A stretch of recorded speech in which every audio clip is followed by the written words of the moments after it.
Eli, taking a nap. Got a question for you. How do you make wine? Yeast eats the sugar and poops out the alcohol and the bubbles. The air bubbles. You're smarter than about 99% of all the other humans on the planet, if you understand that. And after the zombie apocalypse, you will never be poor because you know how to make wine. Yay, alcoholics. Blueberry wine time.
Starting out with 4 pounds of blueberries picked off of the tree.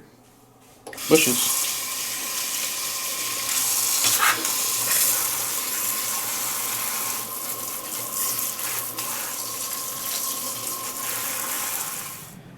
We're going to take our 4 pounds of blueberries and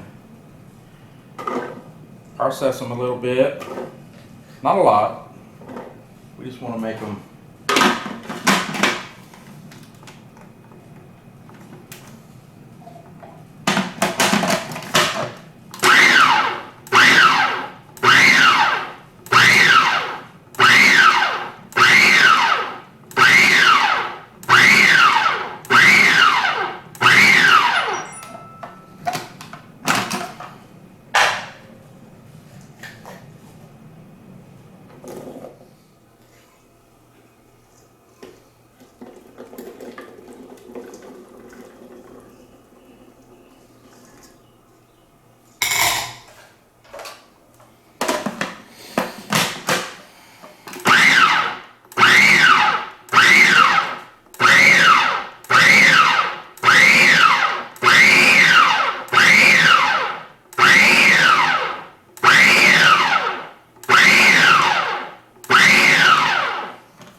that looks pretty good.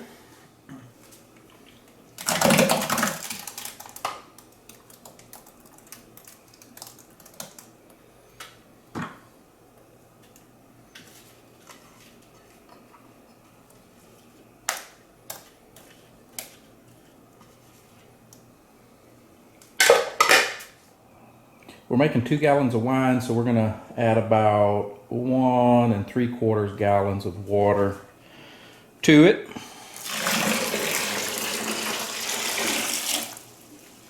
Just a little bit more.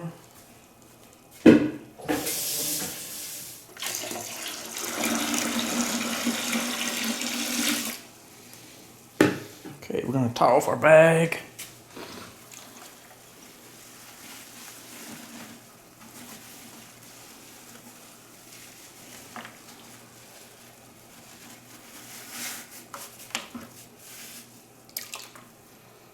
We have 3.5 pounds of sugar. We're going to dissolve that in about, I don't know, maybe a quart of water or so, and add that to the mix.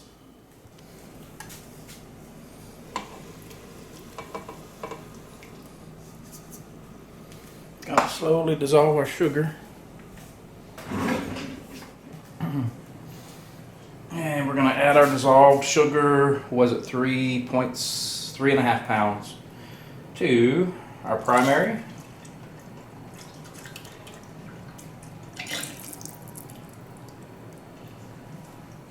To our primary fermentation bucket, we are going to add 3 teaspoons of acid blend, 1 teaspoon of pectic enzyme, and 1 teaspoon of yeast nutrient. 2 Camden tablets, because we're making 2 gallons of wine, and we're going to add that, get a specific gravity reading. Okay, we have a sample of our primary in here, and I don't know why they sent me this opaque cylinder. You can't see crap, but anyway, it looks like the hydrometer reading is a specific gravity of right about 1.7 or 1.07, which is about perfect. We'll use that to calculate our total alcohol content after fermentation. So that's perfect. Don't need to add anything. We're good to go. Everything is added. I'm just going to put the lid on it and a paper towel over the hole. I'm not going to airlock it until tomorrow after we add the yeast. So we're going to let that sit for 24 hours, add the yeast, pop an airlock on there, and then it's just a waiting game. Thanks for watching. So we're going to take our EC 118 and rehydrate it in some warm water. The directions say, I think, 15 minutes. They're too small, I can't read them. So we're going to say 15 minutes. Stir it in, and that's about it. Nothing fancy. Okay, in goes the yeast, and we're going to airlock it. Ooh, it's already a pretty color. Smells good. Happy yeast, about to start eating.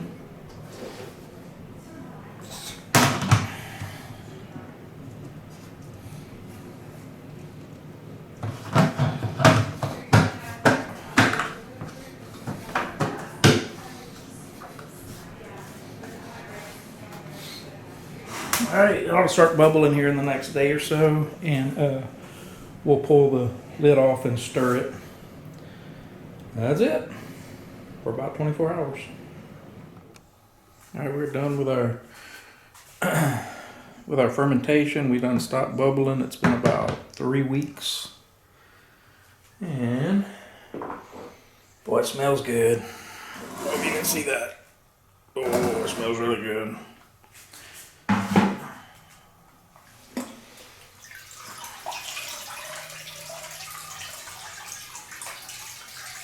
So a bag of goodies. I'm going to gently squeeze this, get as much of the wine as we can out of there.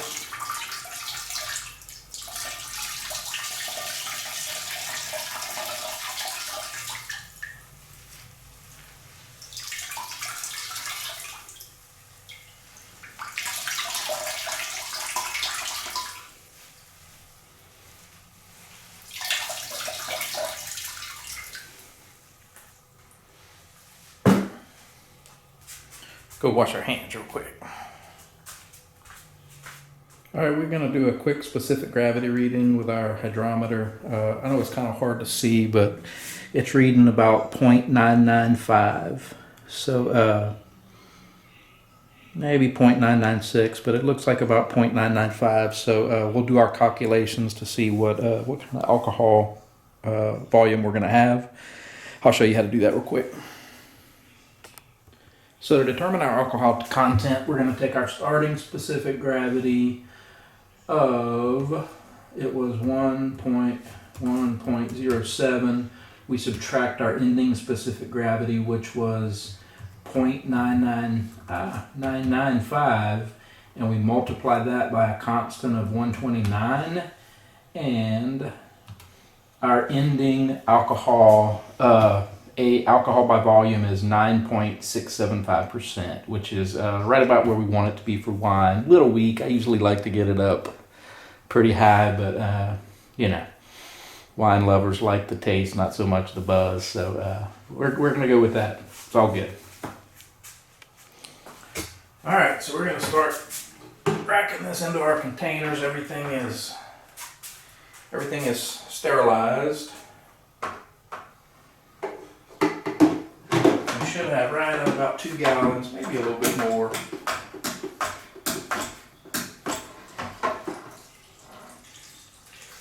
Beautiful color, I know that. Boy, it's a very beautiful color. The last thing we're going to do before airlocking them is add some Camden tablets. I'm going to split one tablet between all 3 of those. I've never had a trouble with contamination, but man, I sure don't want to start now. I try to keep some level of sulfites in the in the system just to make sure, because that's a lot of time and effort that goes into making this stuff for it to be contaminated. So don't want to start now. Well, there they are.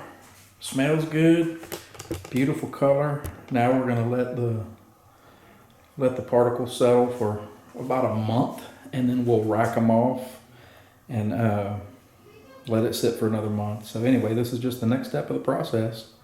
All right, hope y'all enjoy. Thank you. All right, so our blueberry wine has been clearing for about 2 months now. I did do a rack in between about a month ago, and it has cleared up just beautifully, as you can see.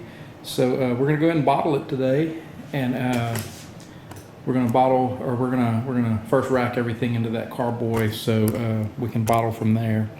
But to the carboy, what we're gonna add is 3 Camden tablets that are crushed. We're gonna add 1.5 teaspoons of potassium sorbate.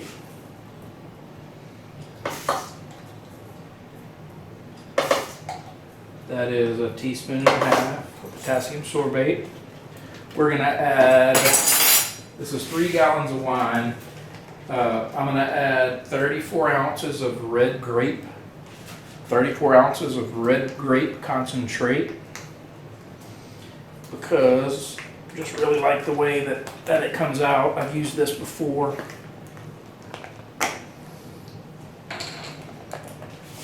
That smells good.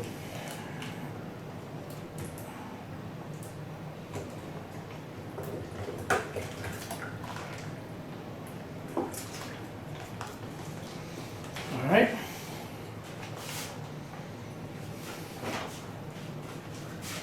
Now I'm just gonna open them up and try not to disturb. There's a little bit of sediment at the bottom, not much, but we're gonna do our best not to disturb that. All right.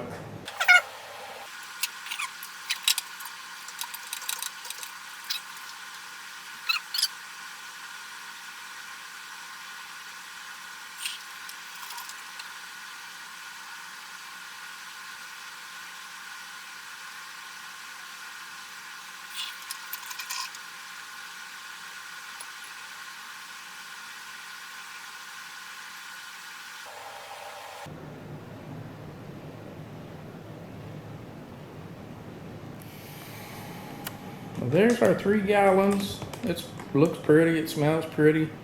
We're gonna start the bottling process. I have to go sterilize, sanitize some bottles. I need to figure out exactly how many we need, but there's a little bit left in the bottom. I'm probably gonna pipette a little bit out of that and taste it. Don't want to let that go to waste, but there's some sediment on the bottom. I want to make sure I didn't get any of that in the when I'm bottling it. So, all right, stand by. Okay, so we have our bottles. I think it's gonna be about 12 bottles, 3 gallons. We'll see. It's actually supposed to be 15 bottles, but I don't think I had those gallon containers completely full. But anyway, we have everything sanitized and we're ready to bottle. So I'll show you what that looks like. I'm gonna steal a glass here in a second and show you what it looks like.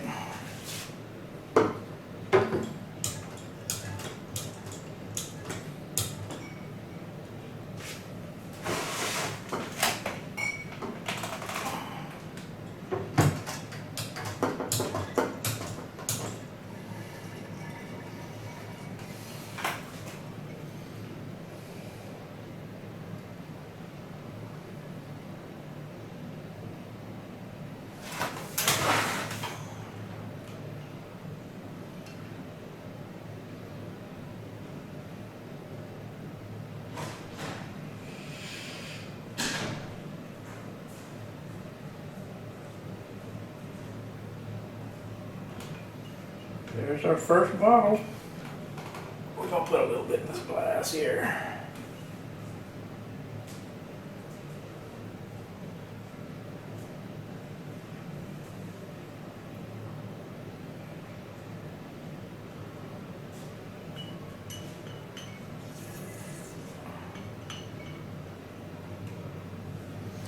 So that's the color.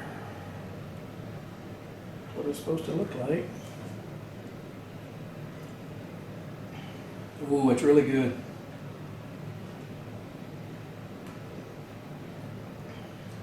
Ooh, yeah. That's good, Eli. Want to try one?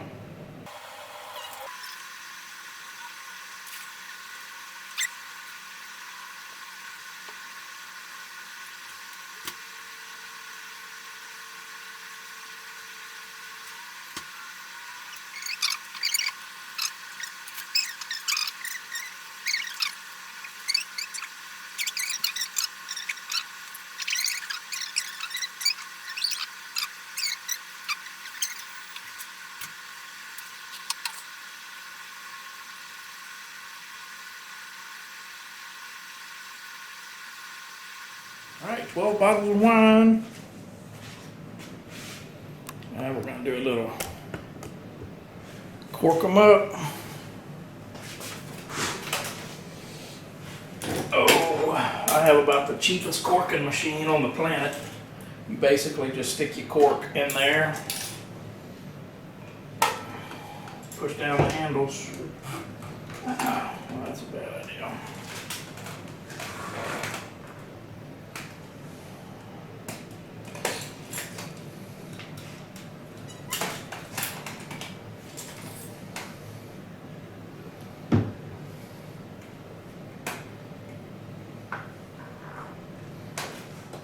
Now here's something just a little bit interesting. The bottle on the left is from this year, 2020. I just finished making a batch and bottling them up. The color, it's a light purple, reddish kind of wine. The one on the left is blueberry wine that I made 3 years ago. And look at that deep, dark, rich purple. Same exact formula, same recipe, same blueberry bushes. One is real light, one is real dark. Now maybe the one on the left started out light and just darkened over time. I don't know. I don't really remember. And I don't have any pictures of them. I looked, but just kind of interesting.